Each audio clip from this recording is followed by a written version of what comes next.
Hello, I'm Aaron Whiteman. And I'm Adam Wild. We're your hosts and co-directors of the Cornell Maple Program. You're listening to Sweet Talk, all things maple.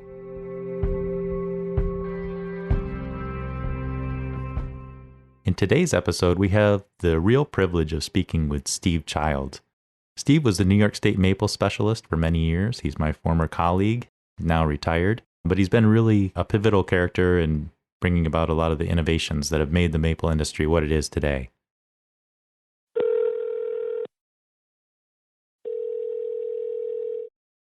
Morning. Welcome, Steve. So, Steve, you've been in the maple world for a long time, but how did you get involved with maple research and extension? In 1986, I joined the Cooperative Extension in Wyoming County, and part of my responsibilities there was maple. And prior to that, I had been 10 years a field person for Hillcrest Homestead in Allegheny County, where I was responsible for 1,200 taps on tubing and 1,200 buckets in different woods. And during those 10 years, I had a lot of opportunity to observe issues we had with tubing and how things worked and how we pretty much guessed at everything we did. And the other thing I got to observe a lot was just what happens with varieties of weather, when sap would run, when it wouldn't run, and try to figure out why that was happening. So I guess there was a little bit of research in my mind going on in those 10 years I was in the field. And then, like I say, in Wyoming County, we did a maple school and a maple fall tubing workshop. Most of those 18 years I was in that position. So little bits of research here and there during those years, but nothing particularly serious. But that's where I kind of got the background experience that helped with the research and with the extension. It sounds like that bucket experience was pretty valuable. I found the bucket experience very valuable because you could see what happened when you put a lot of buckets on a tree or less buckets on a tree. You could see how much difference it made when you're pointed towards the sun, away from the sun. There was a lot that we discovered about how to set up a system with the buckets so that you could gather it efficiently rather than just taking so much time to get the volume out of the woods. So yeah, that was a real education time there for 10 years. Right. So then you carried that forward with your next work in maple extension? Yeah, the maple producers in Wyoming County were a very positive, very aggressive group of producers, and that's where we did a school and a workshop each year. Plus, I did a newsletter that included maple that went out 4 times a year, and they were just very encouraging. They were very excited to have someone coming into the extension agent position that had some maple experience. So we worked together real well all that time I was in Wyoming County. Right. So how did you move from that position into the campus-based maple specialist position? Well, the maple producers had been lobbying the president of the Ag College to add a maple position at the university. There was a maple position at Ailis, but that's really a long ways from Western New York. And it was primarily Western New York who was pushing the university to add the position. And the college president at the time did respond by putting up 3 years of funding for that position. And the job description was out. And I, in Wyoming County, was responsible for probably 45 different crops. I was getting older. I said, one crop looks really good. And so I applied, and I guess I had the most record for working with maple of any of the applicants. And I ended up with that job, which was truly an exciting change for me. I told them when they interviewed me that if they hired me, that what they were getting was an old extension warhorse who'd lived through a lot of battles and Right. kind of knew how to deal with people. So I got chosen for the job, and it was very different back then, Aaron. It was the Lone Ranger maple person Right. for the state, and I sat there in the office on campus where there was really very little camaraderie or where you would have anyone else to bounce your ideas off of and stuff. So when we had the chance to actually take over the production and the research in a whole different way at the Arnott, I jumped at that chance. And that's where you came in, and now a very nice crew now exists there for doing the maple research. Right. And for those who don't know, the Arnott is the Arnott Teaching and Research Forest, which is Cornell's main research woods, and it's over 4,000 acres in size. And we have a considerably sized sugar bush there that Steve, when you took over, was about 2,500 taps. Is that right? Right. And so now we've grown that to, I think, over 7,600 taps and made a lot of changes. And you had some specific goals in your reasoning for upsizing that sugar bush, right, Steve? Yeah, I thought we needed to move into more of a truly commercial size operation. And I wanted to make the whole forest a research center so that every tap we have in that woods someplace, there's something for us to observe. And then as we observe different things, then of course we push it over into the more replicated research. So I wanted a bigger window that I could watch. Right. And we've increased the size of that window by about 400%, I think, in the past 4 years. Yeah. And I think it's paid off. I think we get to see a lot of things up close, even though, as you know, the maple season goes very fast and there's a lot to do. Right. Just have to stay awake longer. So you've seen that progression from working with buckets in the early 80s and tubing during that time, all the way up through this more modern system we've established. And you must have seen a lot of changes over that time. What are some of the biggest changes you've seen in the past 10 years? Yeah, there's been a lot of changes all the way up through that time. In the last 10 years, I would have to say that there's been real growth in the number of taps that operations have and how many operations there are out there. I've seen a significant increase in the interest of value-added products and sort of diversifying the maple market. And of course, one of those things that I was real close to was the small producers adopting reverse osmosis. Mm-hmm. Reverse osmosis was primarily for the big producers initially, and now even people with 10 taps in the backyard want to use that technology. So those have all been pretty good size changes. Right. So when the Western New York maple producers lobbied to form your position, were those some of the types of goals they had in mind? They wanted an expert who could innovate and share knowledge with maple producers to increase production, or do you know exactly what they had in mind? Well, they wanted to keep the E-line because it represented North Country syrup production, and it's kind of unique and so on, in many ways kind of different than what we get across the southern tier, Catskills, Western New York. So they thought they should have a second research center in New York because of the diversity of forest, and they wanted to have someone who could dedicate more time to research and extension than just the person who was running the E-line. Right. So one of the lines of research that you prioritized was research on vacuum systems and optimizing the performance of tubing. Can you talk a little bit about how you got involved with looking at that and how you ended up developing the tubing notebook?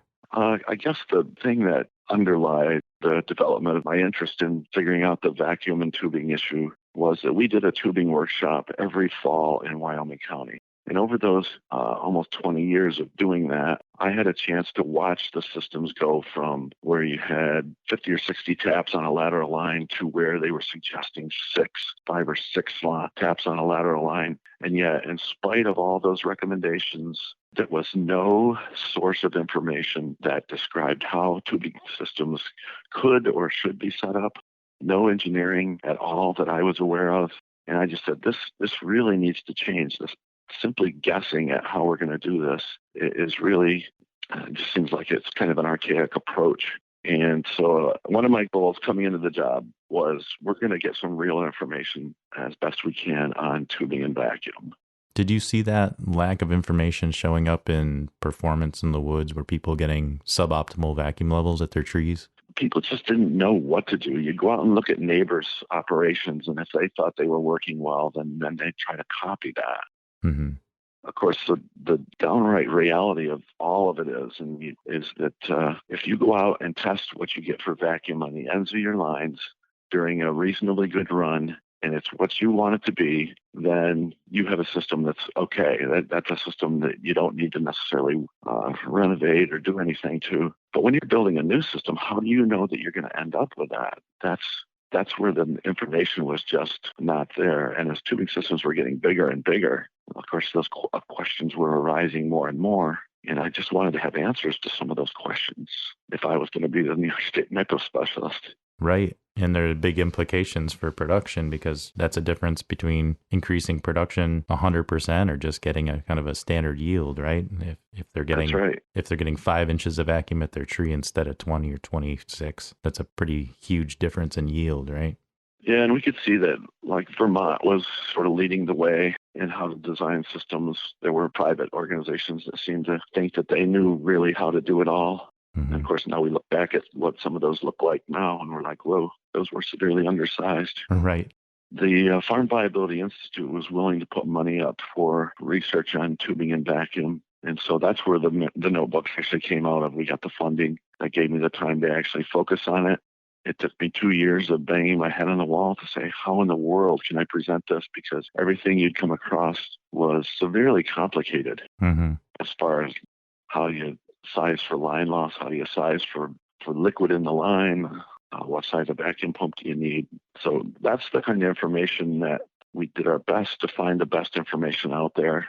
And as I've mentioned to you many times, every time you change something in a vacuum system, everything changes. So like I was saying, no matter what you do and how well you think you did it, go out and test those lines under the conditions of a good run, lets you know how well you did or if you need to make changes. Right. Yeah, so there was all those complex factors that go into designing and sizing your system, but you, in your vacuum and tubing notebook, boiled it down to just a few main factors. Would you say there are maybe 4 main considerations to take in mind when you design a system? The main parts in designing a system are distance, that you're moving this leakage air, the distance you've got to move the sap, the slope at which you're going to move that sap, the vacuum pump's capacity and how that capacity changes as you try to increase vacuum. I just made it really complicated, didn't I? Well, you're still within the 4 factor parameters that I set out. Well, the main thing that I think the vacuum tubing notebook does, if you want to be educated on a lot of those factors, it covers those in detail. But the charts that are in there, which we gained from several different sources. One is from an industry source, which we haven't even been able to identify. The other is New York State Building Code for dentists' offices and hospitals, which provided an amazing amount of insight into how those things work. And then we did our own tests on multiple lines of tubing, both lateral lines and main lines. And when we found that those 3 sources pretty well agree, then we were pretty confident that we could put a lot of that into the notebook. And we also rearranged how those were set up so that now you can look at that and see what happens when you change the vacuum level on the same size of line, what happens out through that system. Right. And it's pretty easy to look at that chart and say, oh, if I have lines that are only moving, say, 2 or 3 or 4 CFM, then I don't have a big line loss. And I couldn't see that on the charts they were before. Right. And I think that's one of the lessons that I've taken away from the vacuum and tubing notebook is the relationship between the different charts. So when I first dove in and thought, well, I need to put in some lines and started looking for some quick answers, like can I skip to the charts in the back and figure out what I need? I really couldn't do that. I needed to read the notebook and understand the principles at play for each of those different factors. And there's a lot of detail there. So I'm wondering what you would say maybe to someone that's new to setting up a tubing system and might be inclined like I was to initially look for a shortcut. Is there something you would say to them to encourage them to read the notebook and really understand the principles involved? I guarantee it can put you to sleep if you had sleep problems. Right. I agree with that. I do think that if you jump to the charts without reading about how to actually read the charts, because the chart, you have to go to the point on the chart where your system is, not start at the top of the chart. And if you don't understand that, you'll get wrong answers from the charts. And the reading does describe that. But to me, I don't like being told this is what you do. I like understanding how things work, and then I can make decisions about what I want to do. So the notebook is set up for people who want to know how vacuum and tubing systems work, and then you make your own decisions about what you want to do. I just hate the idea of someone says, oh, you have to put this size of line and then this size of line, and you have to have this level of vacuum. And you're like, yeah, but what if my system's not like the one you're talking about? Right. And you said something interesting there, Steve. You said that you like to understand why things happen instead of being told. And you have reflected that in your extension work as well. And that's sometimes a hard thing to do because people come to you and they want an answer, right? Oh, one of the things about being an extension, and I'm sure you follow this as well, Aaron, and that is people make maple syrup for a variety of reasons, and they have their own things that they like and they dislike. Mm-hmm. And my goal as an extension person was always to provide them with information that gives them options so that they can fit it to what it is they actually want to do. Some people don't care about maximum yield. Some people don't care that vacuum is perfect everywhere. And that's fine. That's their business. Mm-hmm. But I want to provide them with options that they can look into my teaching and say, I don't want to do it that way, but in knowledge, make a decision to do it a different way. Mm-hmm. And what I don't want to get into as an extension person is I'm going to develop the perfect system and you have to all follow it or you're stupid. Right. That's a roadmap to disaster for an extension person, it seems to me. People need options. They don't need to be told exactly what to do. Right. And this time of year, that takes the form of a lot of people inquiring whether they should tap their trees now or not. I've already started getting those emails. Is it time to tap my sugar bush? So what approach would you have for something like that?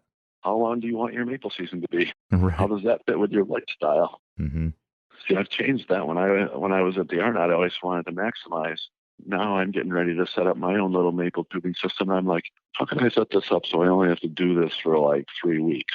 Right. Exactly. So you made the vacuum and tubing notebook and you did a lot of background research to give people the information they needed. And you took a similar approach to answering some questions about confections, right? Yeah, there again, Farm Viability and Sarah both were willing to fund research into that area. So they opened the door wide open for me. And there again, I have to go back to my experience in Wyoming County Extension. There, I had worked with the potato growers on a grant for measuring sugars in stored potatoes so that we can store them properly. And in that case, we were measuring glucose and sucrose, and only in very much smaller amounts had to change before our chips would go off color. So when I'm over looking at the equipment and the literature available for maple, they're talking about doing clinitablet tests where you have to make 6 dilutions of syrup and then figure out at which one did it turn from blue to green. And I just said, this is archaic. We have equipment that can do this stuff quick and easy. So one of the first things I wanted to try was to see if my machinery that I used for the potatoes would work for maple. And I had a couple of maple producers who were willing to cooperate. Zumphor Maple and Merle Maple were there in my district, and they were willing to cooperate by providing samples and then giving me feedback on what kind of products I made. And the next step was nobody wants to buy this machine for a maple operation, a $15,000 machine that would read these sugar readings. But we said, well, diabetic meters do the same thing. So we worked with Food Venture Center to test and see if we could understand the inverse sugar levels and how they resulted in products using a diabetic meter. And it turns out that worked really well and really easy. We just had to develop the information so that you could understand what it meant. And so that was the basis of the confection notebook. So at that point, where a lot of people had the conventional wisdom of looking at the color of the syrup, right, and deciding whether or not it was suitable for confections based on whether it was amber or golden. But was there a general understanding that there were different sugars involved? This term invert sugar, which is an unfortunate one, mm-hmm. because it has to do with the sugars that invert polarized light, which I don't know about you. I don't even know what that means. I don't know. You're right. So in any case, the presence of glucose and fructose in the maple syrup affects how it crystallizes. And most of the time, the lighter the color of the syrup, the lower those sugars are, the more likely it is to granulate the way you want. But when you get into actually looking at all the samples, we ran the hundreds and hundreds of samples and found that about 80% of the time that's true. Mm-hmm. And then there is the other 20% where you think everything should be fine, but it fails. And that's the part that the diabetic meter solves for people. Right, and that represents a pretty big failure rate. If 20% of your batches fail, that's a pretty big loss. Yeah, every 5 times you do it, you have a failure. That means you got to clean up a failed mess and swear at your spouse and all those things that go into family experiences of working with value added. Mm-hmm. So some producers who have worked with it for a long time were pretty good at picking their syrups. They knew they had to pick the cold season syrups to do that. How you boiled and how good your operation was at not darkening the syrup as it cooked fit into that. People who added oxygen in the finishing pan could make lighter syrups that had high invert sugars, and that would mess up people figuring out what was what. Right. So the diabetic meter was pretty handy. And then back to some of your school physics and so on, this crystal forming has totally to do with the mix of sugars and the temperatures. And a lot of research needed to be done there. We were making a lot of grainy products. So trying to figure out the right temperatures to do things along with the right syrup to do things is where the notebook really comes in. Right. And it seems like that's an aha moment for a lot of people when they first learn about the background crystallization science and they start understanding what makes a crystal form at a certain temperature, at a certain size, and how that translates into the quality of the product. That seems like a huge eye opener for a lot of maple producers when they put all those pieces together. Yeah, there again, it was made to give people options. Some people say they like a little grain in their candy or in their cream, and other people want that to be totally smooth. So hopefully we put together the information system that people can make those judgment calls. Right. And I know that when I first started working with you, I had made confections at my family maple business, but I had never really put all those things together to think about crystallization science and all that. And now when I'm teaching that to other people, it feels like some really exciting knowledge to transfer. It's really neat to be able to control the process. And putting the notebook together was just a piece of it. We actually went on the road, did dozens and dozens of confection workshops over a 6-year period there. And we still continue to do those, just not in the same kind of numbers. And the aha moments come when people watch you do it right there in front of them, and you do it one way for part of the sample and another way for the other part of the sample, and then they get to eat those products. And that's where I saw the biggest aha moments, as you call them, that, wow, that is an amazing difference. And when you watch people make like candy using the cooled down syrup and you say, oh, that looks like such a mess. No one would ever want to do that. And then you taste the candy and people say, oh, yeah, we want to do that. Right. Probably a lot of people who listen to this podcast are familiar with your road shows and your demonstrations. I know a lot of people still contact me, even though you're retired, and ask about that and want to see that. Yeah. I'll probably get on the road here after COVID and put on a lot of demonstrations where I unintentionally fail in front of the crowd, and maybe that will be good information for them too. I've never found it a problem to have a failure because usually you understand the reason for it. And people learn more by watching a known reason failure than they do by watching you do it perfect and then they fail. Right. And it gives them an insight into that whole troubleshooting process where you then go back to the notebook or to the ideas contained in the notebook and think about where the failure point could possibly be and better understand your process. The very first reason for a failure to happen is you're doing it in front of people. Right. I experienced that with you a few times, Steve. Yeah. So just switching gears a little bit, there are a lot of people looking at getting into the maple syrup industry now, a lot of beginners. What are some things you might say to someone who's considering getting into the maple products industry but haven't quite pulled the trigger yet? My first advice is get some experience. There are maple producers who will let you come work with them, buy some syrup from somebody and try it in a small scale and get as much education as you can. There was a couple, they now have the sweet trees just outside of Ithaca there. And I would go to the fair and they would be there working and I would say, so where's your maple operation? And they're like, oh, we don't have one yet. I said, so what is it you're doing here? I says, we're just here to get an experience before we actually get into it. And that attitude isn't something I see an awful lot, but it really made a huge difference for them. Right. Go spend a day at the fair. Go work with a maple producer. Do stuff on a small scale before you dive in with too much money and gain that experience and education. Right. A lot of maple producers are very open to letting folks come and help gather sap and run the evaporator, right? Yeah, or even help make value-added products. Mm-hmm. Maple is I don't know, I haven't been involved with a lot of other agricultural sectors, but it seems like maple is a little bit unique in that aspect, and that maple producers are very eager to share their knowledge with other people. That seemed to be the case with the family type operations. Mm-hmm. We've gone over in a few cases to where the operations are more commercialized or more like acting like a corporation, and I've found that they aren't necessarily quite as cooperative in spreading their information around. Mm-hmm. The big 100,000 tap operations probably have bigger concerns with keeping their system up and running than they do with making sure they keep their neighbors happy all the time. It seems a little bit that way, but that's not universal either. Right.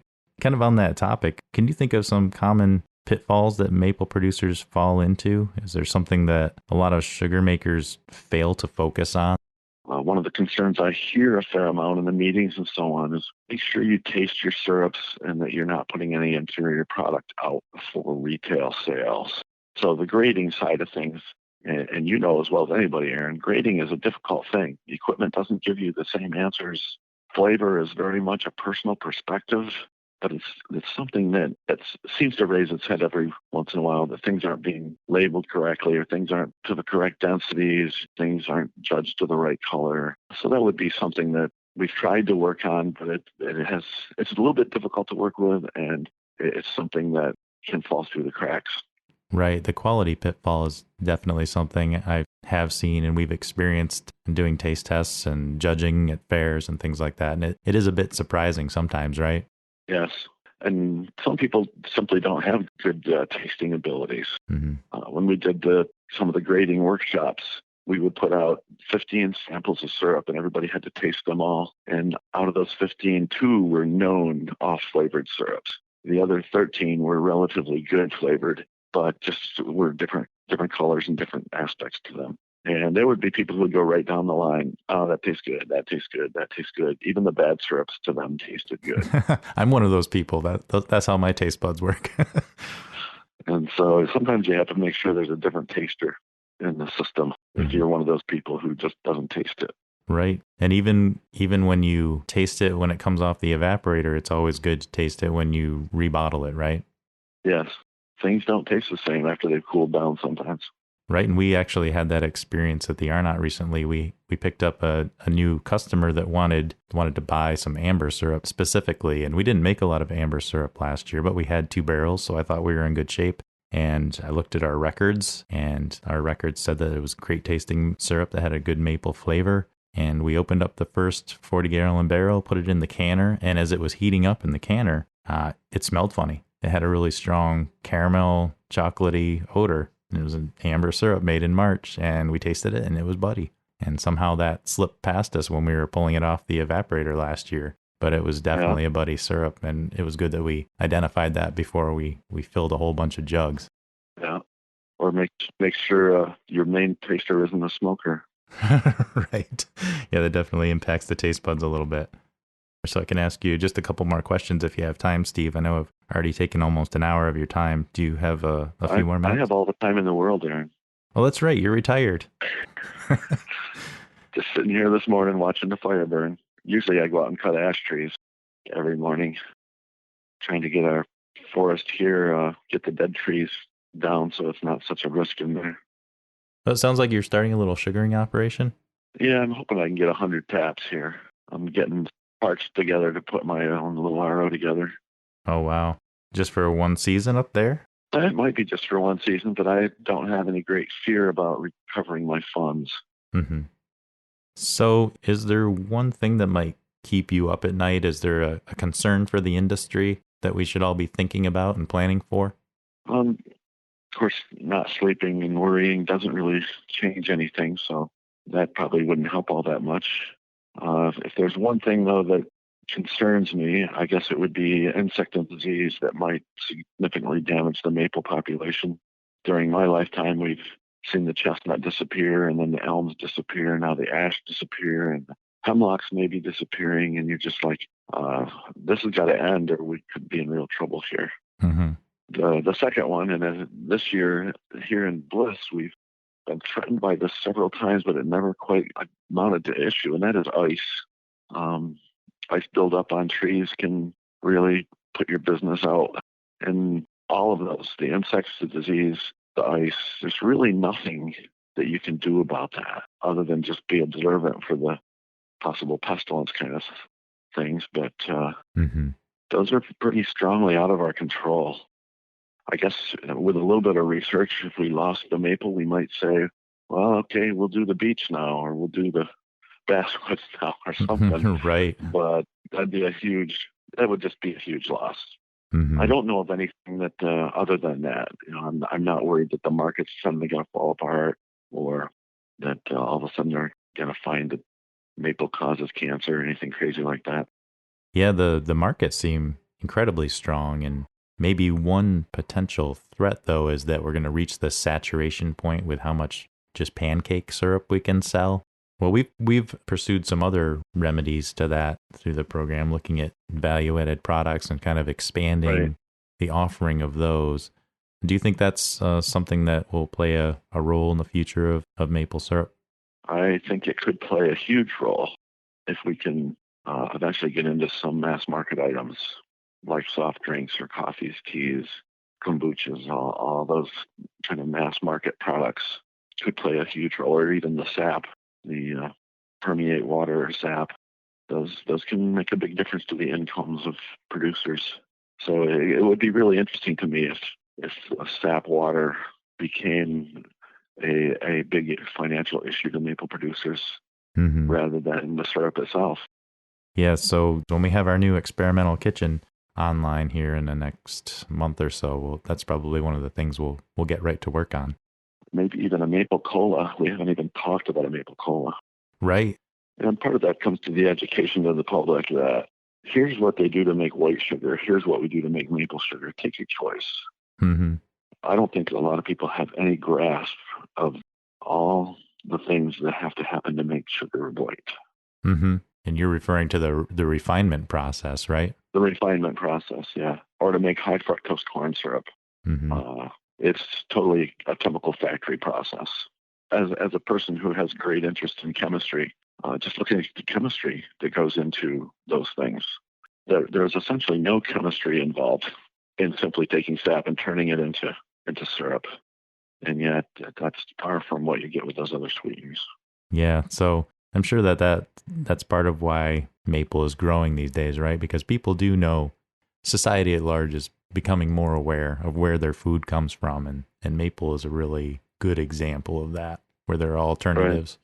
So what do you think some other future priorities might be for maple research?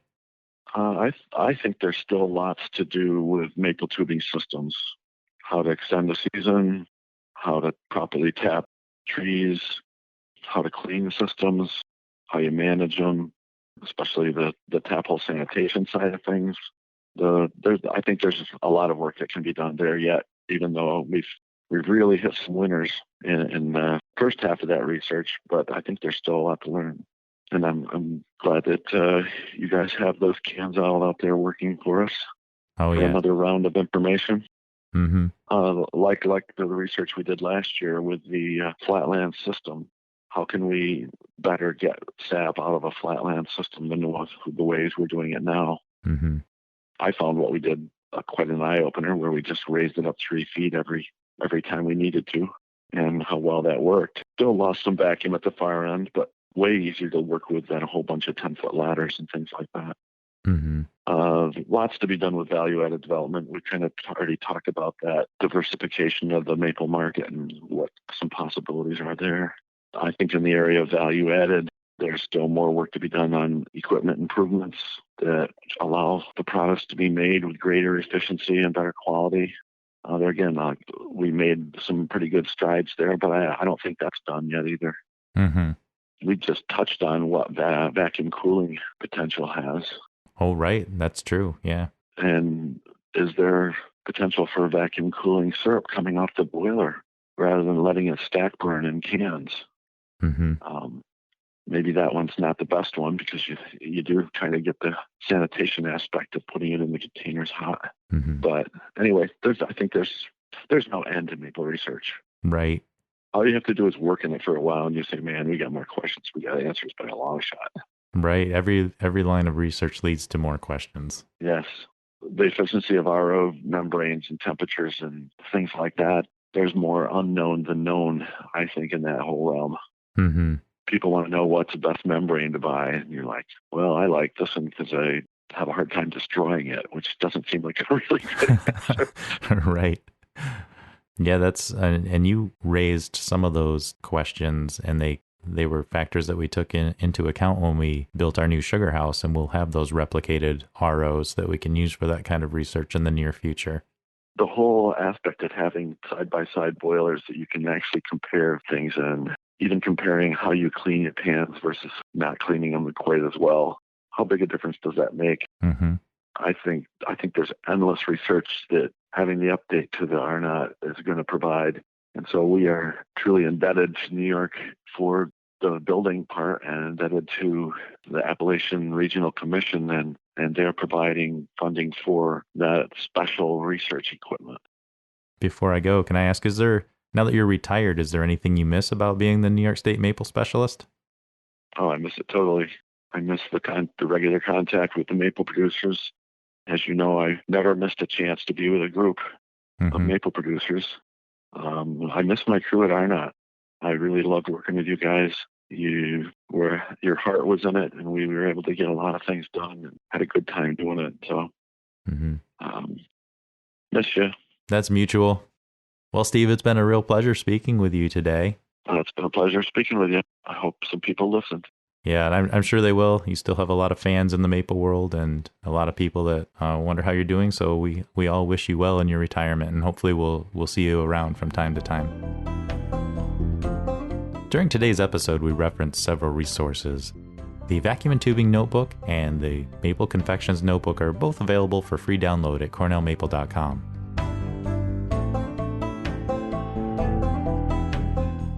Thank you for joining us for Sweet Talk, all things maple with Aaron and Adam. Sweet Talk is produced by the Cornell Maple Program and is made possible from funding from the USDA National Institute of Food and Agriculture. All music was obtained from Blue Dot Sessions. For more information on all things maple, visit cornellmaple.com. Join us next time for more Maple Sweet Talk. Have a sweet day.